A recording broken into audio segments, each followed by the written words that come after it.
Good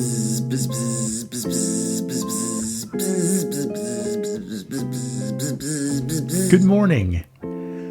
Is it? You look tired. I was going to say the same thing about you. You look sleepy. It's fair. I am exhausted. And I What got happened? the National Youth Gathering in 2 days. Well, so you're just... I'm you prepping. I was debating, like, do I go and get a lot of sleep going into it? Or do I start staying up until like 1 a.m. to try and get on that schedule? Can I make a brief comment? Yes. You get as much sleep as you can in That's advance. what I'm trying. But Okay, I so how'd that go? None. Like, I went to bed last night, the storm hit, and our umbrella was left up and so on the patio and was like blowing against the house and away, and so I went out in the rain and wind and rolled it up, and then I was up, man. I was up. Then you were wide awake. So Yes. what'd you find yourself doing? Laying in bed, angry at myself that I wasn't falling asleep. You know what you could have done? You could have been like writing weeks and weeks of sermons. Yeah, those would have been good. Some of my best work. Because you're all angry? Yes. Were you upset? Were you displeased that you were awake? Oh, yeah. Yeah. Yeah, because I was laying there looking at the clock and 1 o'clock, 2 o'clock, just like, go to sleep. And you're thinking to yourself, okay, if I go to sleep right now, if I fall asleep right now. You do the math, yeah. Yeah. I only get 5 hours. I only get 4 hours. Four. Oh, gosh. Sure enough, Becca busted in right at 7 a.m. He's like, let's go. Yeah, And what did he have to share with you at 7 a.m.? Well, we have caterpillars. Indeed, yeah. So we have basil. In our garden, we're growing basil. And the basil has caterpillars all over it. Right. And so he has plucked a couple, named them, and put them in our butterfly canopy net thing. I don't know. It's where, it's not like a cage. It's like a cylinder, and An aviary? something where you can put the caterpillars and they'll cocoon in there, and then they'll fly. And around. you're sure these aren't grubs? Very sure, because one just cocooned. Oh, really? And Crystalist. Inside Yeah. in your home. We do this every year. We buy the caterpillars Oh, you do? and they mail them to you. Yeah. Oh, I didn't know that. I thought these were natural occurring. No. So that's why we had the like net thing, the little cage for the butterflies. Right. Amazon? Actually, I don't know. My dad Can you get caterpillars off of Amazon? I'm sure you can. Well, whatever company this is, like, they send you the little butterfly thing, and then they send you a bunch of caterpillars and food for them, and you just open up the food, and it's enough to feed them for their whole little process. And it's probably a week or two, and then Is that all it is? And then they chrysalis, and then they turn into butterflies. Oh, that happens really fast. Yeah. What is the... Which, the more I study this, the more phenomenal it is. Oh, it's ridiculous. Yeah. Did you know that there's a stage inside the cocoon that they are pure liquid? Ew. Oh, that's gross, man. Is that wild? Yeah. Probably the greatest metamorphosis in all of nature. Like, Right. people want evidence of God. Yeah. The butterflies. Yeah. Like, I mean, first off, we grabbed these little guys, and they were all black, and they were maybe a quarter of an inch and skinny. Just little. And in 4 days, they are now an inch long, green and black, huge and puffy. I mean, it's just like, how do you grow like this? Feed them like creatine? Then they'll start to get up to the top of the netting. And when they when they form a J, they're about to chrysalis. Okay.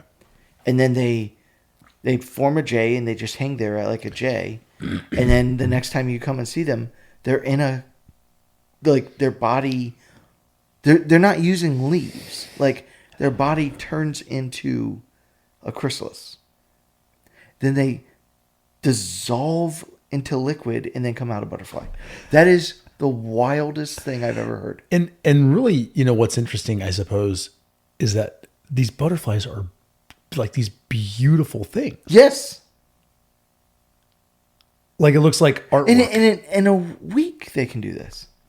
And you know what was interesting was Joe was saying it last night. She was like, do you think butterflies know they can do this? Or are they just like, what is happening?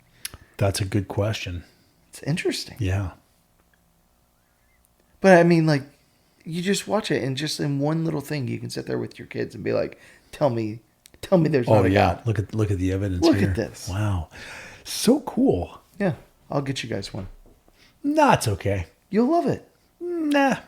You know what I was really You guys are admiring? anti-butterfly? Not anti-butterfly. I'm just anti-creatures in my house, aside from these little Well, you these can little put them on your friends. back porch. Nah. I don't think so. We were doing some weeding out there Yeah. last night.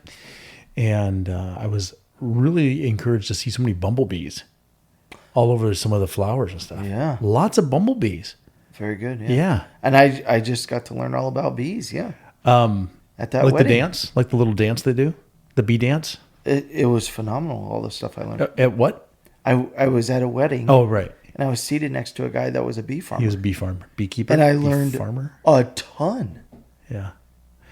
It's pretty amazing. It is amazing. Yeah. Did you know the queen only mates once and then she does 300 eggs a day? How does she choose her suitor? Just once. All it takes is one fertilization of her. And then for the rest of her life, she will just be producing 300 eggs a day. Just once. Wow. And she decides what the bees are going to be by what she feeds them. And Like worker bee. Yep. Yep. Like drone, like Yep. protector bee. type of deal. she controls all that. Wow. Queen bee. Yeah. And they only live for like 30 days. Bees only live for like 30 days. And there's Really? thousands of them. Is that you? Yeah. Something like that. Yep. Interesting. So There's a- Delaney just got a iPad and has learned. Oh, she's she can texting text. you. Did she call you or text? Was that a text?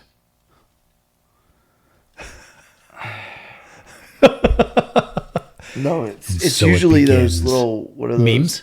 Yeah. The acting out ones. What are those called? GIFs? Okay, yeah. Those. Do you follow the bee lady on any social media? You know what I'm talking about? Yeah. She has like this really kind of like an interesting tone to her voice and the way she talks, and another day of saving the bees. We got into that whole discussion about how much bees are dying, and Yeah. it's astronomical. They said that the bee population is down about 90%. So I don't really know.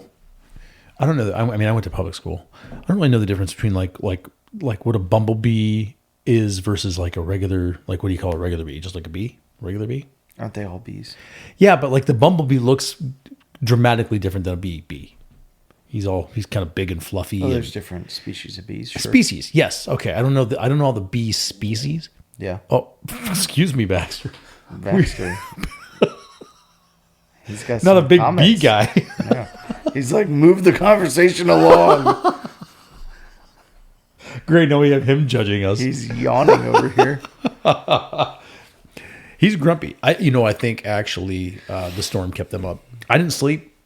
Yeah. As I mentioned to you earlier, I fell asleep for maybe 5 minutes, and then I was wide awake, and then I was laying there thinking about life and whatnot. And What'd you come up with? Did you find out the meaning? Usually what I'm thinking about is like how we're failing as parents. In the middle of the night. Yeah. Well, yeah. So that's pretty cool. Did you figure that out? How to fix it? Yeah, I pretty much just laid all the blame on my wife. That sounds like a winning formula to me. She's laying there, sound asleep, like the princess that she is, just sleeping away in her slumber. I'm thinking, we're ruining these kids. Yeah, so I'm struggling a bit this morning, Yeah. but hey, look at us. Here we are. Here we are. Forging through just for the people. Got to Yes. give the people what they want. Exactly. You can't lay down there and take a nap right now. I could sleep right this It's second. not really all that comfortable of a couch to take a nap. I bet I could fall asleep. I could fall asleep sitting up, like right here. Like this would be good. Although oddly, not on a plane. You can't sleep on a plane. No, I think there's just like an underlying anxiety that I feel Yeah. that I kind of hold at bay. But I can't just like I have fallen asleep a couple times, but it's just like so it's like this. It's like wake. Well, to me, there's a big difference. Am I sitting next to somebody I know or not? Okay, why? Because you don't want to. Oh yeah, if I'm sitting next to a stranger, there's no way I'm falling asleep. But like if I'm flying with Joe or somebody, like I could fall asleep. Who are you going to sit next to on the flight down to New Orleans? I don't know. You don't I'll know? have to find out. Wait, We're on Southwest. Yeah, So it's free for all. Yeah. Oh yeah. Everybody Oh, on. I just get a window seat. That's all I care about. I'm a window guy. you are a window guy. I gotta That's look right. out the window. Except for that one time we were flying back from Phoenix, Scottsdale. Phoenix. Was Probably. that what it was? Yeah. Then we had our buddy who was a window guy. You were the middle seat guy. So you got. I just leaned over and looked out. Yeah. Why do you like the window so much? Well, first off, I just enjoy looking out and seeing the view, and I like looking at the clouds. I like looking down. I like trying to guess where we're at because I look at maps all day. Yeah. I love it. Why are you laughing? I honestly, are you being serious? Of course. I've never seen you. I've never seen, not one time have I seen you look. I love look at a maps. map or Always. terrain or. Awesome. Yep. Have you ever ridden with Pastor Brent on his plane? Oh, absolutely not. Why not? I'm not getting on one of those little things. Why? No. Those things crash all the time. Every seat's a window seat. No. I'm not getting on one of those little No? ones. No. What Or about- Nate. what about Nate? Riding with Nate? No. No? Really? Yeah. Yeah, me neither. There's not a chance I'm getting up there. Nate ordered shoulder harnesses for his plane. Yeah, good. Yeah. Because he said, because of the turbulence in a little plane, you end up hitting your head on the ceiling. And I said, well, I can't. Sorry. No. He's like, well, the shoulder harnesses are very expensive. And I said, okay, let me know when you've done that because I'm not getting on that thing. So now when the shoulder harnesses come in, I really have no excuse. I have to Ask him when you get to have a parachute. well, I mean, you could pack a parachute in there, Okay. but usually, and I'm not really an aviation expert here, but I believe most incidences of failure are at takeoff and then second most would be landing. So what's a parachute going to do? Give me a chance What's the chance? that I can jump out.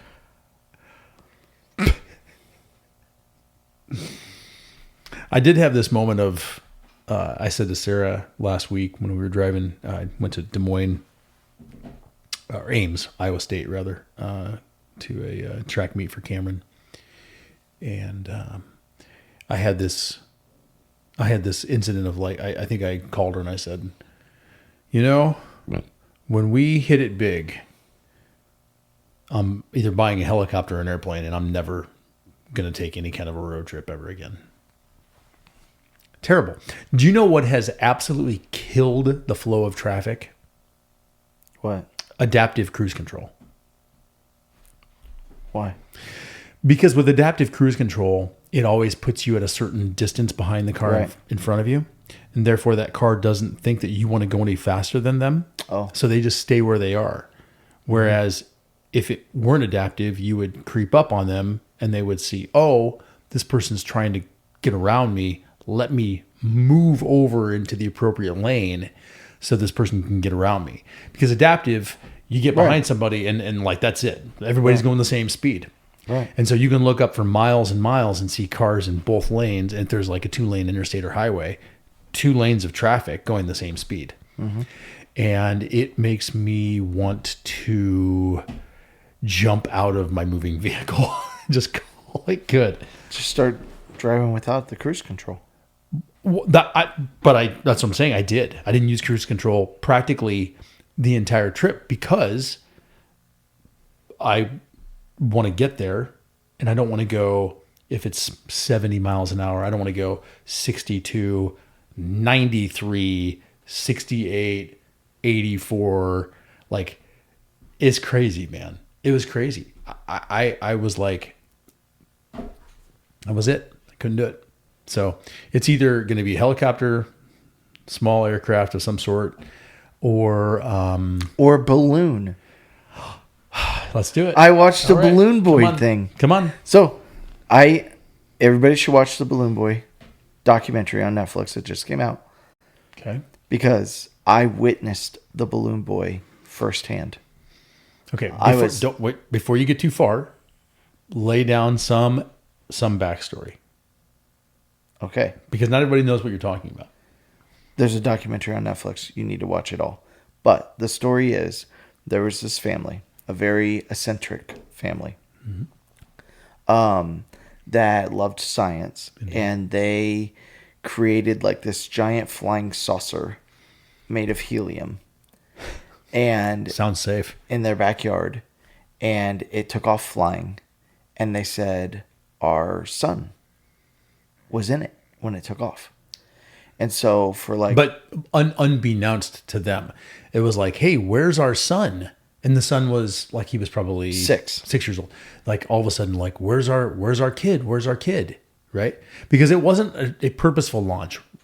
Was it? I can't remember. It was like, no. Accidental. Correct. Yeah. Wasn't ready for flight. Well, but yeah. That's what makes this story great. Oh, man. Is all of it is up for debate. Mm-hmm.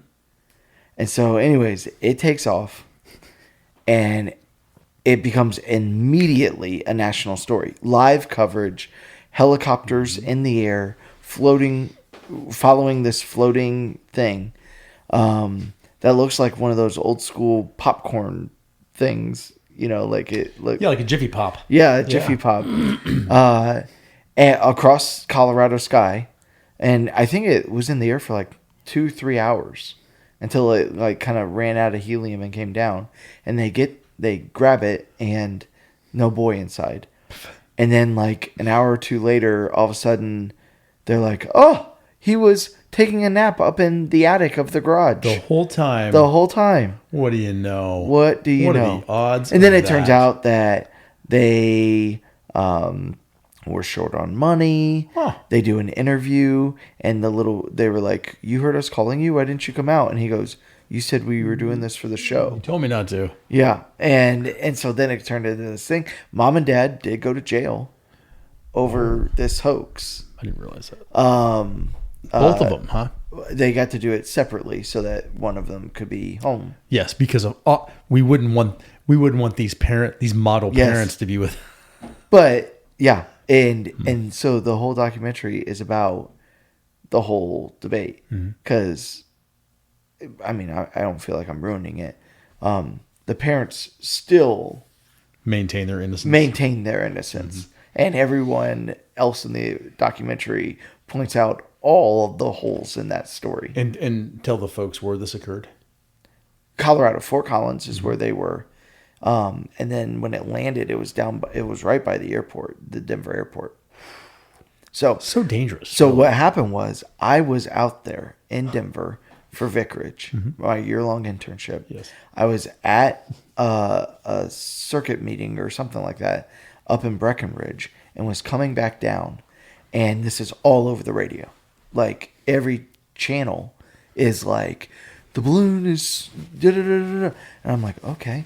And so as I'm coming down 70, coming down the mountain, way off in the distance, I can see a whole bunch of helicopters circling. It's got to be like 10 helicopters in the sky, all circling way off in the distance around this thing.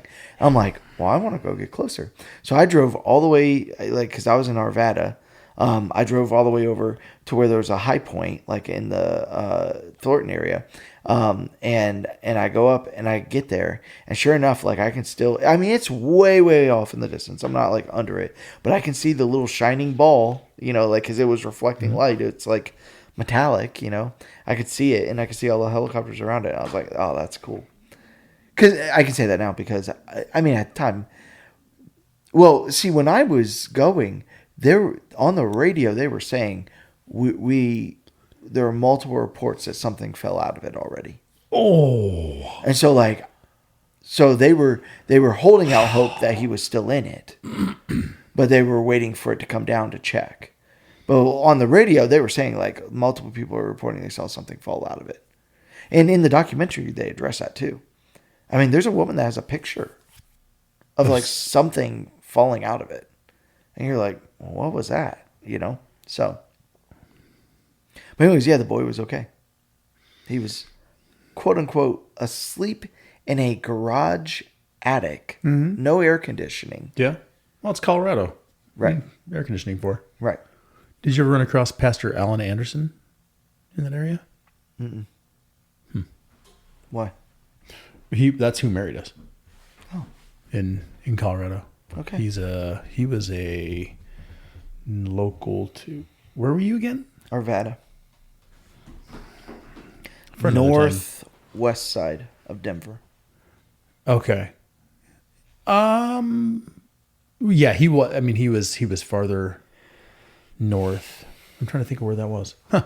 Follow up. So I saw the balloon boy. You saw the balloon boy. So I mean, obviously, it was a huge different story in Denver while I was there. Because then, like over the next couple of days, it was like hoax. They're going to jail, and everybody was mad. Because I mean, like they put a ton of. They had the National Guard helicopter out there. They were, diverting all the air traffic away. They had, and then when they thought he had dropped out, they had hundreds of people searching the path line for him, and then he just walks out. Truly awful people. You can watch the documentary and judge for yourself. I think they 100% were lying. That they knew it. Who would think that they weren't? Like, were there any other supporting cast of who? The boys say that it was real. The parents say it was real. The Falcon? Yeah. Said it was real? Yeah. I know. What's their vocation now? Just like, what do they do for a living? They did. I think they're still just doing like their own little. They have moved to Florida. They have a compound there where they still do their inventions. I don't know what he does for work because it looks like a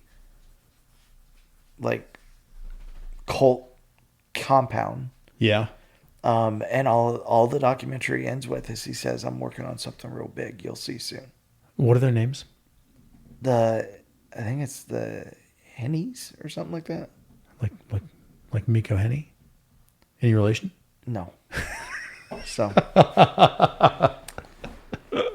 Yeah. I'm gonna ask John. I think that was their name. I'll have to check. Well, the next time I'm not sleeping in the middle of the night.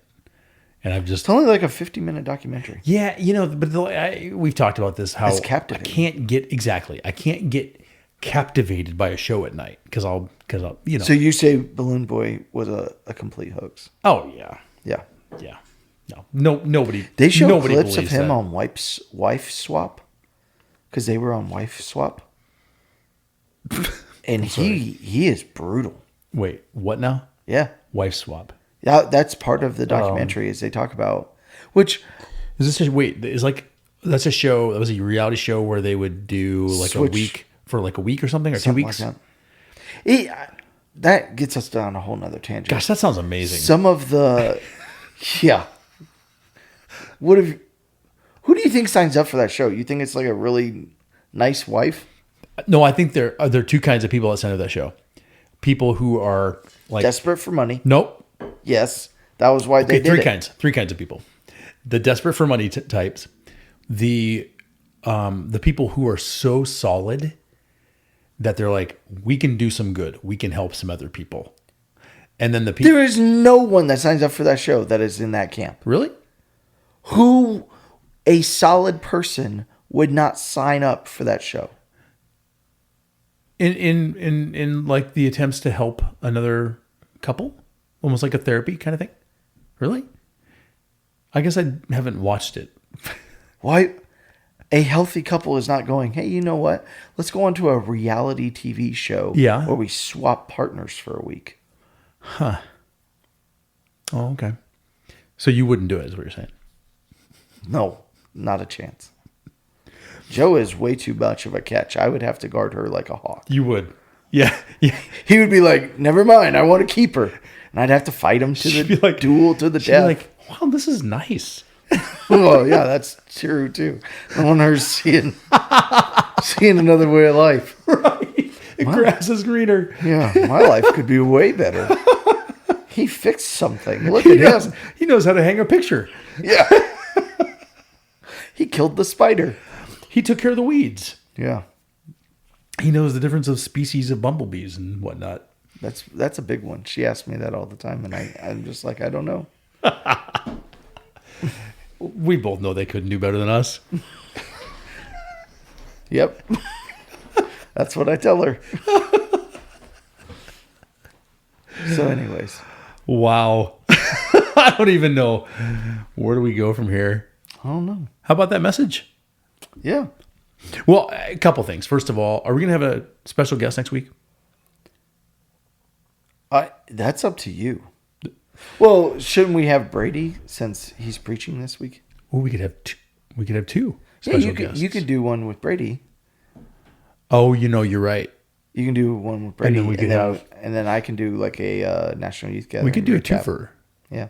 Okay, so if we do that, a little foreshadowing for the folks.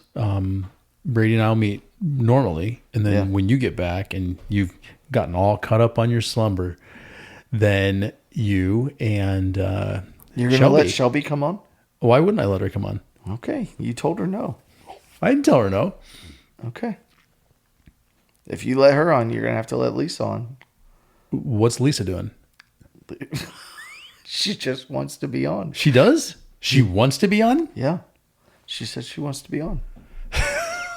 The staff's all getting jealous that we get the airtime. They want to. They are envious of us, aren't they? Yeah. We live the life. We do. We work one day a week. Yeah. Okay, so we'll have Shelby on next week. Okay. All right. Whew.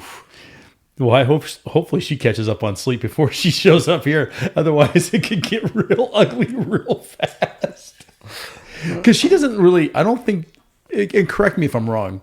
She's not like she's not a lover of shenanigans and tomfoolery like we are. Not as much as we are, no.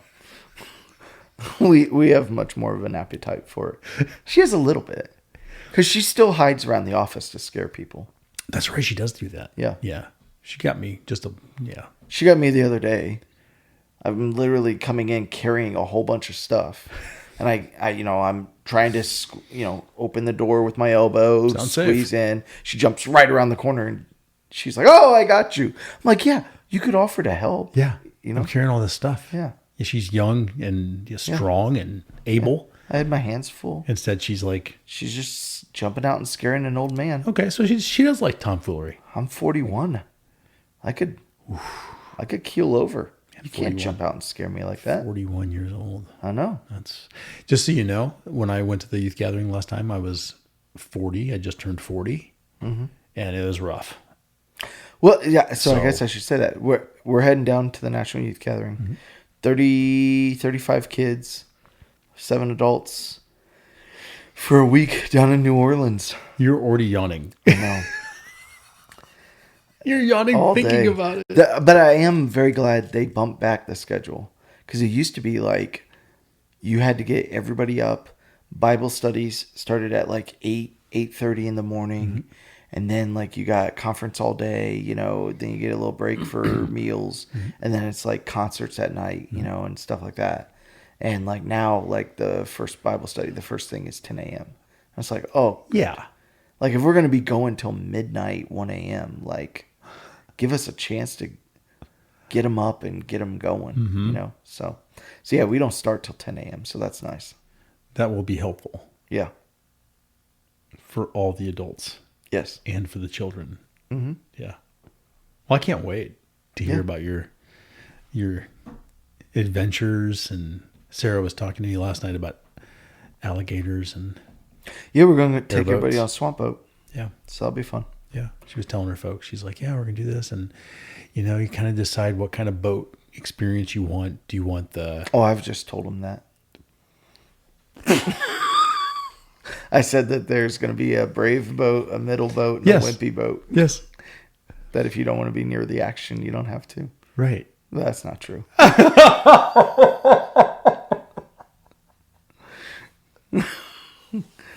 Everybody gets to get right up close to the action. They'll love it. Sounds dangerous. It's not. And then I was told that you want to take him to that new, what's that new hip really trendy restaurant? Oh, Hard Rock Cafe. Are we? Oh, yeah, we are going to do that one. We're doing House of Blues. I know that. Oh, that's awesome. Well, because like we wanted to have a Southern New Orleans vibe food experience, and but not everybody digs that. So it's like, so how do we fit all that? Best of both. You know, Yeah. and House of Blues is one of those. Yeah. So the guys. Are you a crawfish guy? No. Gosh, no. Sucking the heads off a crawfish? You think that sounds like me? Gosh, no. That's awful. I don't. Well, even here's eat what's chicken on the interesting bone. about you though, because like, what'd you say? I don't even eat chicken on the bone. You think I'm going to suck the head off a crawfish? So I was talking with Joshua Buck yesterday. Yeah. And he said that you asked him what is one of the more interesting things that he's seen in his job. Oh, yeah. And I was like, why would he ask you that? Why would you ask him Conversation. that? And what did he tell you? He told me stories. And- HIPAA violations. And But- were you able to get through it? Well, no, I stopped him once he started. Exactly. Well, I thought maybe he'd say like, "Oh, there were ducklings." Hey, that when were you're stuck riding in down your a drain." ambulance and you're going to go, you're getting called out to go help people. What's something interesting you've encountered? And of course, there's a lot of PG answers to that, well, yeah. and he didn't pick one. Well, no, Yeah, because that stuff doesn't bother I me would at just all. love to drive it. Just turn the lights on and Oh, go. I know, me too. And just cut through. Just one time. Wow. Just let me do it one time. We should ask him if maybe Jason Gore would let us drive. I just don't think they would. Why? What makes them be? I mean, they're skilled in the areas of caring for people and saving lives and all that stuff. That doesn't mean they're the best drivers, No, it doesn't. right? Yeah. Yeah. I wonder if they do take a driving class. Well, they have to have their. Don't they have to have their? But that's you got to get used to putting on the sirens, everybody watching out for people as you go through intersections. I wonder if they take some type of defensive driving course or something. Or offensive driving. Offensive driving, Yeah. yeah, because you're really on offense. Yeah. I saw just yesterday. I was leaving Starbucks and I was sitting in a red light, and I can hear them. Yeah. I'm hearing them, and it's two. It's an ambulance and a fire truck. Is that what do you call it? Yeah, people call them fire trucks. Fire truck. Was it an engine? Was it a ladder? Was it a rescue? It was just big and loud. Did it have a ladder? I don't recall seeing a ladder because I saw somebody pull out in front of them. I know. Man, that drives me nuts. Turned left in front of them. Yes. I was like, what are you doing? How? First of all, not only can you hear them extremely Yes. loud, two of them, but you can see them coming. Yeah. Lights lit Yeah. up. Oh. Hi, Lexi. Oh, Yeah, got she's both dogs now. Making an appearance. Oh, see, now Baxter's going to get all jealous. Mm-hmm. He's like, oh, what? She's getting attention? But yeah, I think that'd be really awesome. Oh, to it'd be just so fun to drive once. them. Oh, yeah. Oh, man. It's not going to happen. Talk to me about your shoes, bud. Talk to I me have about your shoes equipped with the readiness of gospel peace. Gospel peace. Yep.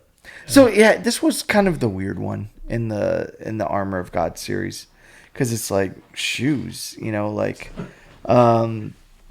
but I think when you look at the Armor of God, a bunch of them are defensive. It's a breastplate, it's a shield, it's a helmet, and the shoes are one of the offense ones, the sword being the other. And the offense that he talks about is going and spreading the gospel. And how that's offense is, you're adding members to your team. Your army's growing, and that's huge. As we fight against the schemes of the devil, to not fight alone.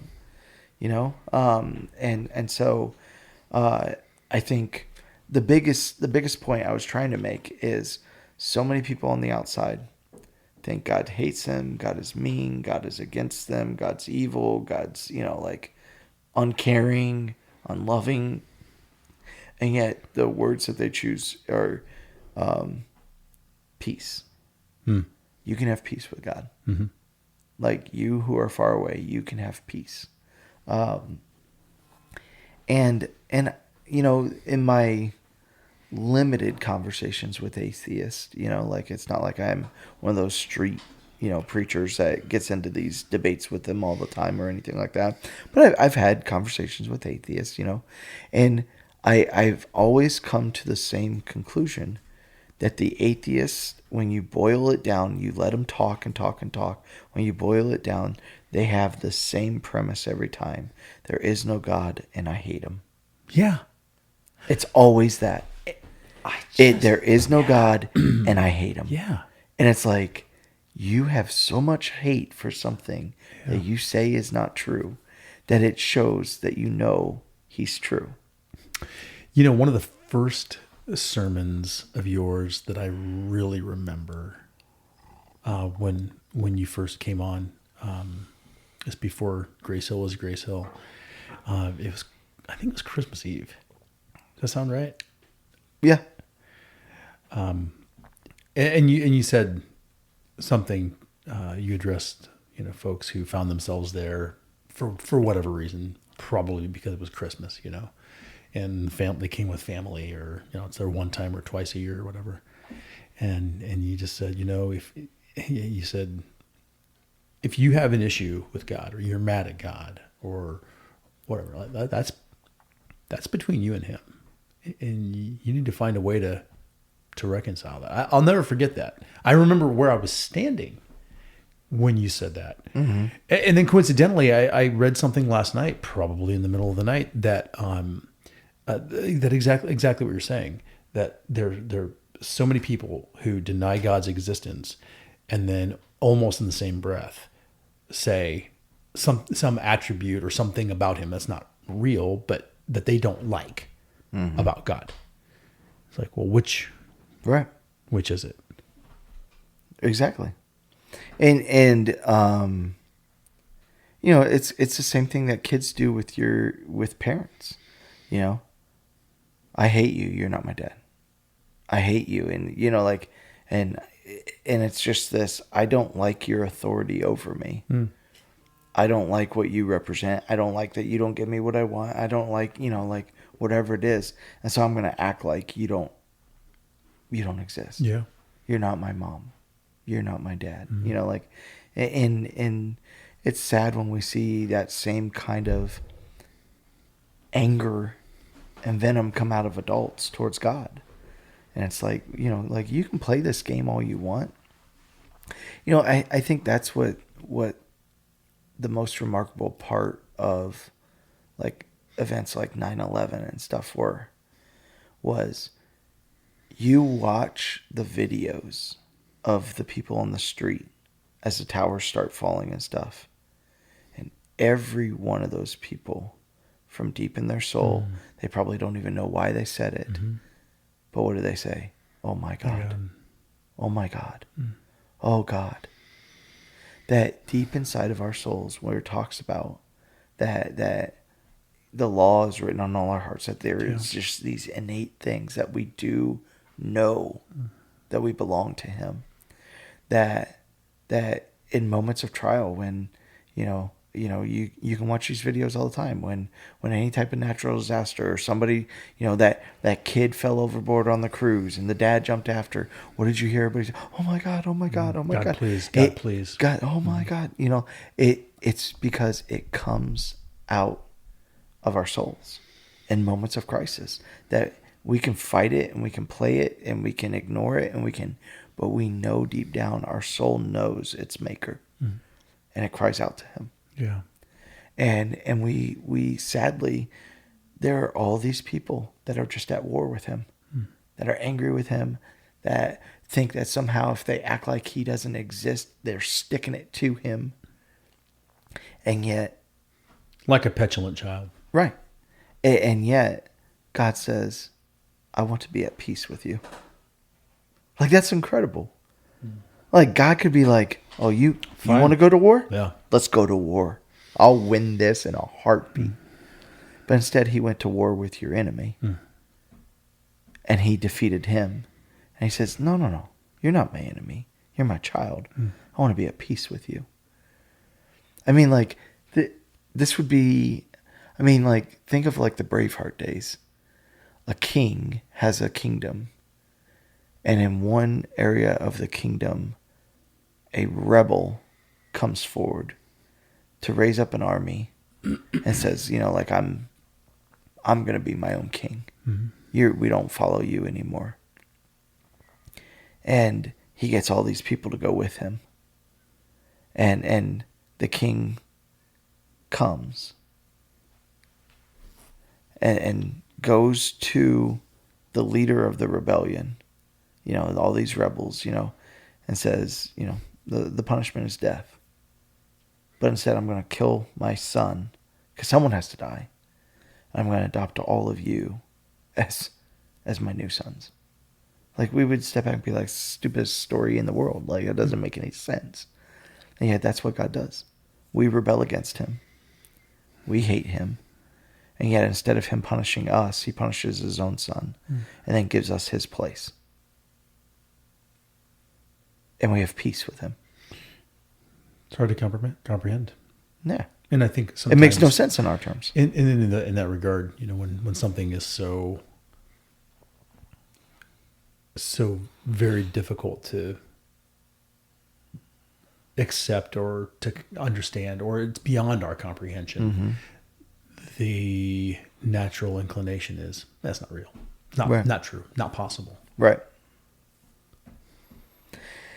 And that rebellious group would say, you know, you have all these laws and you have all these rules, and, you know, so you don't love us. You don't, you know, like, you don't let us have freedom. And he says, no.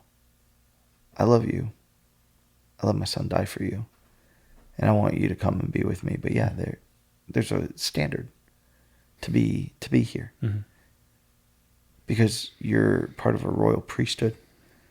You're a child of mine. You're adopted sons. This is how the sons act, you know.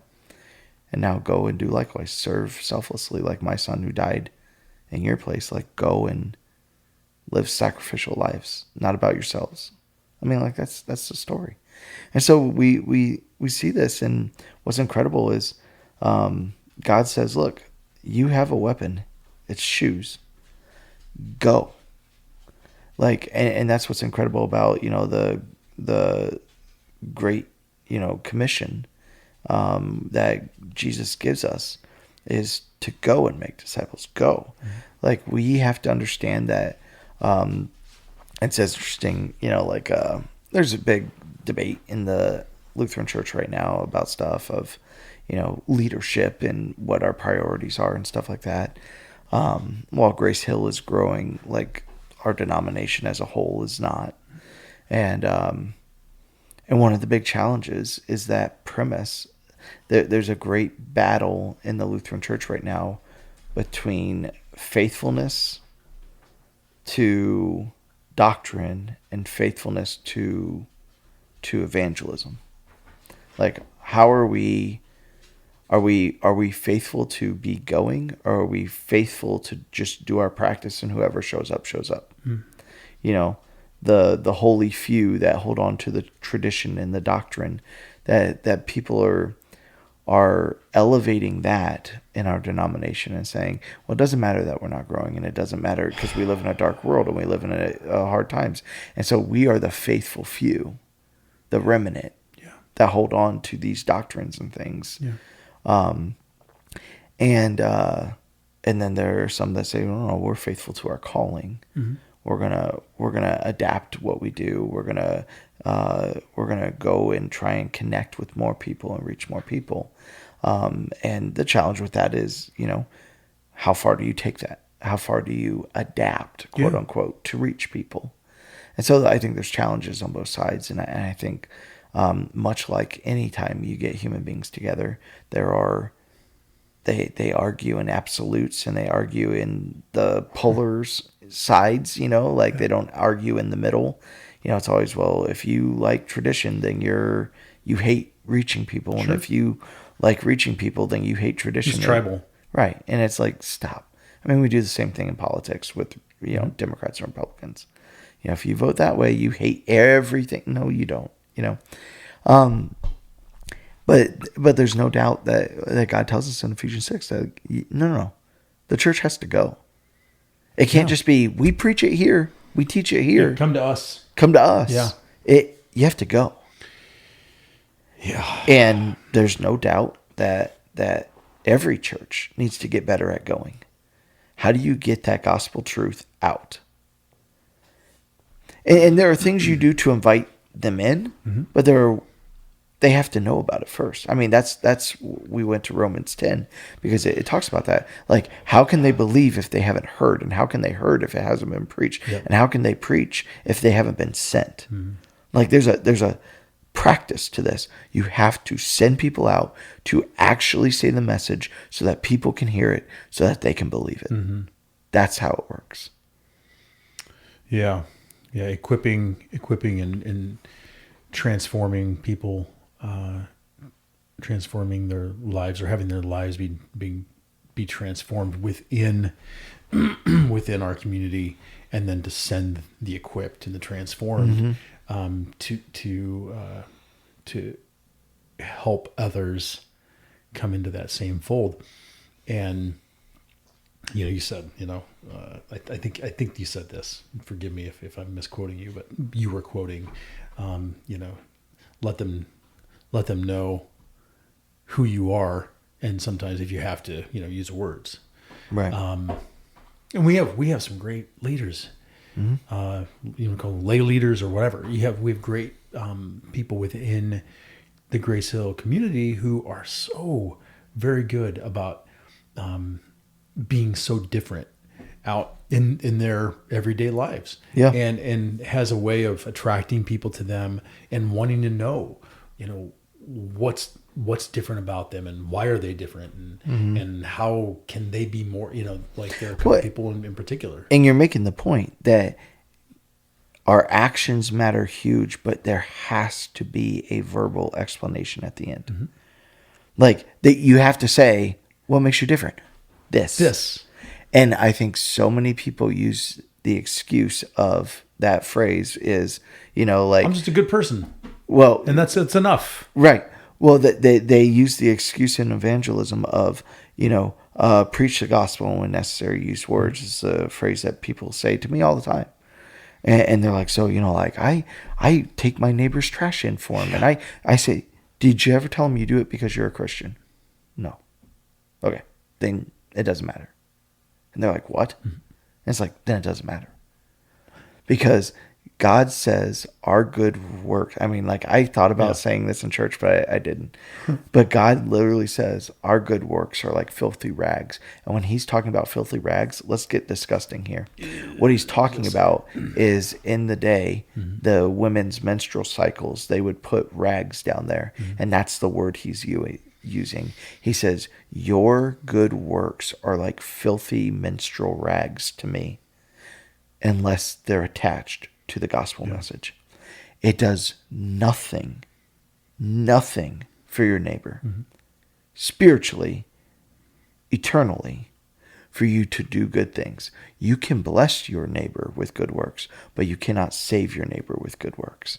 They have to hear why you do it. Yeah. And that's the part that people, well, Pastor, I'll just be really nice to people. Okay. Sure. But if you don't That Bill's say a it, nice guy. Yeah. Anyway. Right. And they're like, he's a really great guy. Yeah. Well, they know I go to church. Okay. That doesn't mean anything. Yeah. That doesn't mean anything for their salvation. You got to close the loop. Because all they say is, well, Bill's a really nice guy and he goes to church. Martha's a really nice woman and she doesn't go to church. So I know two really nice people. Yeah. Good. How does that save them? You have to say it. Yeah. How will they hear if no one says it? And how, so we have to go.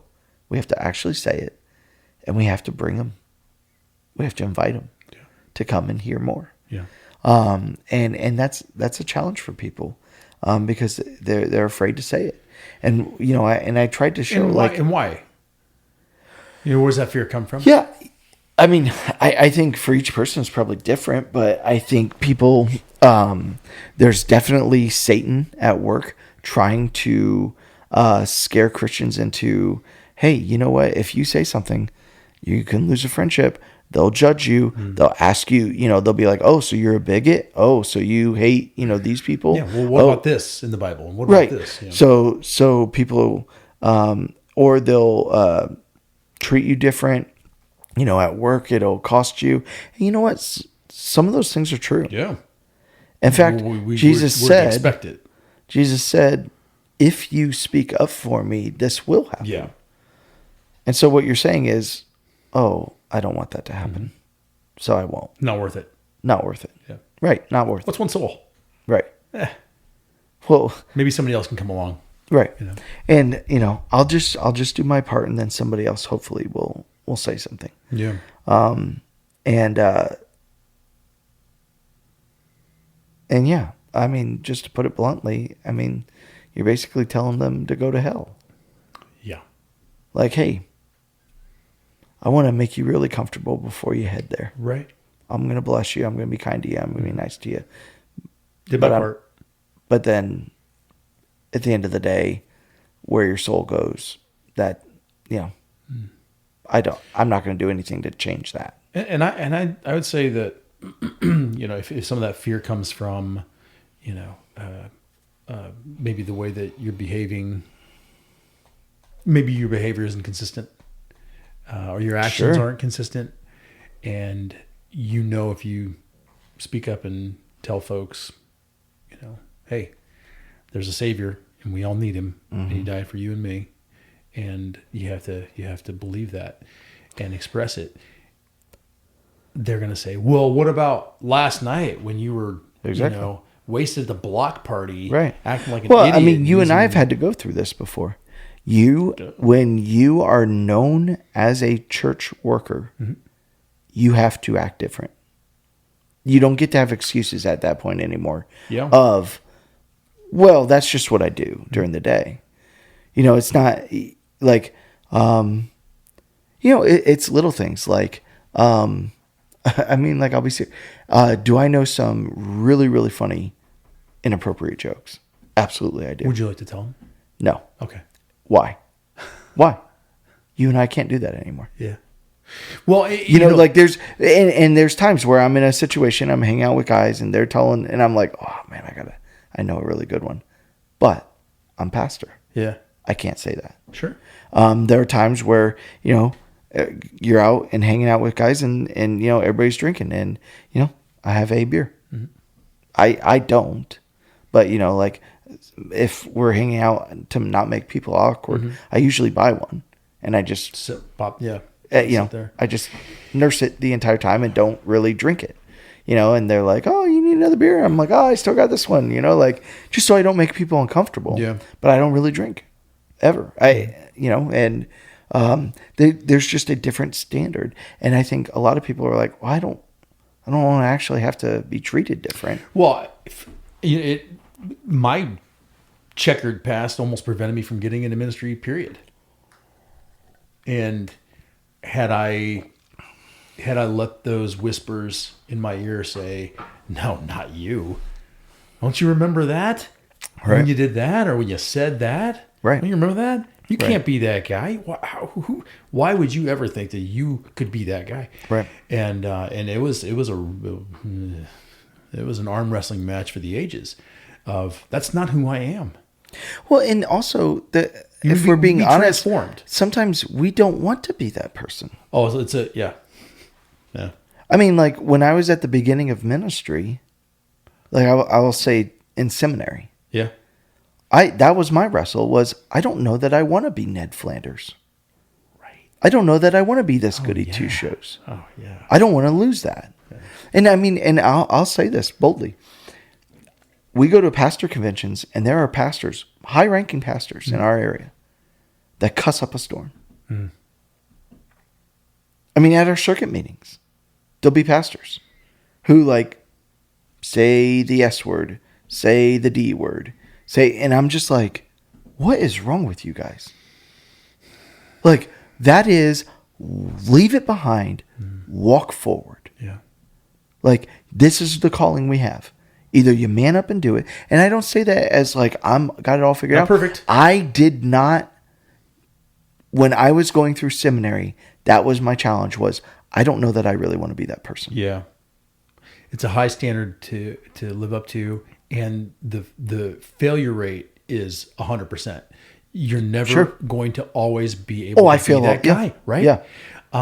But to make this very intentional decision that like I'm going to be better every day. I'm going to try to be better every single day. Right. I want to be transformed. I want to be more like Christ. And in order to be more like Christ, I got to recognize that I'm not him. Right. And that I'm going to die to myself daily and reconcile that. And then like, okay, here we go. Mm-hmm. His blessings are new each day. Right. Whew, thank God for that. So who am I going to be today? Right. And I mean, are there times that I feel like I miss out on things? 100%. You know, like little things. Like when I do a wedding, I always tell them, as soon as we eat, I'll cut out. Mm-hmm. Because nobody wants their pastor around when the drinks start flowing and you're doing the whole little grab the, what is it, the garter off her leg and the, you know, like nobody wants their pastor around when they do that. Yeah. Because I'm like the awkward, you know, like you catch eyes with me and it's like, oh gosh, he's here. You know, like there is that. Yeah. And so I'm like, I always cut out. You all have fun. Yeah. You know, and you know, there are, you know, not, I don't know how to say that. There are things that I probably don't get invited to. Like, you know, friendships are different when you're a pastor. You know, like I have friends, but the vast majority of the people that I hang out with are GraceHill people. Yeah. And I'm always pastor to them. Yeah. No matter what, at the end of the day, I'm always pastor. Like, and I love that people feel very comfortable with me. I have people all the time on Sunday that are like, hey, Justin. And they're like, oh, sorry, pastor. I'm like, you're fine. You know, like, but that they feel that comfortable with me does make me feel, okay, like people know me and I'm known. But there's always that barrier of, you know, like night and day, I'm always pastor. I don't take that hat off. I don't get to say, well, I'm home now. I'm not, you know, kick the dog. Right. The standard is not, and I think a lot of people, that's their struggle with Christianity is I want to have a chance to take it off. Yeah. I want to have a chance where I don't have to hold this to the standard. I don't want to hold to the standard. Yeah. And so, yeah, I think that affects our witness. Mm-hmm. Is because, we don't speak up because sometimes the people that need to hear it the most in our lives are the people where we let our hair down. Everything.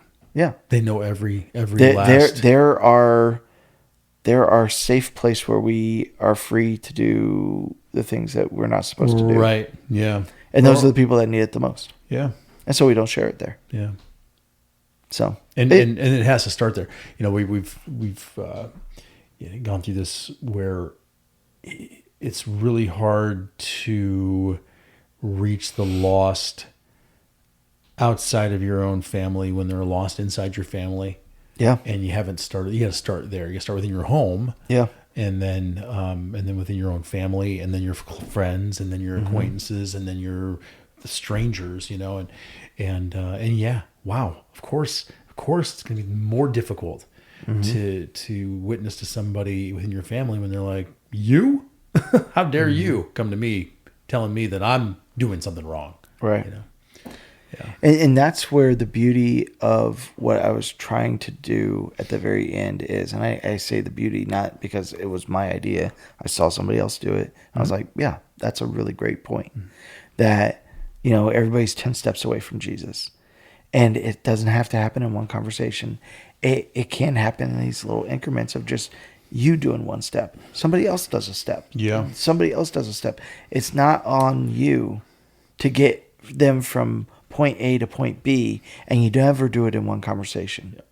And it's never your argument or your, answering of all their questions. That it's your witness of, hey, I thought God was angry at me too, but I have peace with him now. Mm. Hey, I thought God's laws were harsh and ruled or unloving, but now that I see them in a different light, like, I love him. Yeah. Like that's the witness. Mm. Like, do you understand that you have the opportunity to bring people to peace? Because that's all you need to be, is a witness of, I was not at peace with God. I am now. Yeah. That's it. Yeah. Well, what about the dinosaurs? I was angry at God. Yeah. I'm not now because of this. Well, what about what God says about creation? I was feeling like God didn't understand me, but now I understand He does. Like, just talk about you. Yeah. This is my witness of how I found peace with God. And when we go on the offensive and share that with the people that need to hear it, man, we add numbers to our side and we win. Right. Yeah. Tie your shoes. Tie them tight. Get running. Get going. Yeah. Just like you're going to get going. Yeah. Heading out.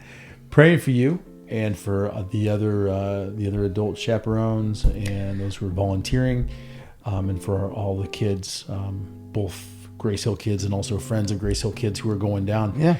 It's going to be really special, and I'm excited to hear, not only from you and Shelby, what the experience was, but also from my wife, my daughters, who are going to be a part of it, and I'm excited, very excited. So it's going to be awesome. Blessings to you all.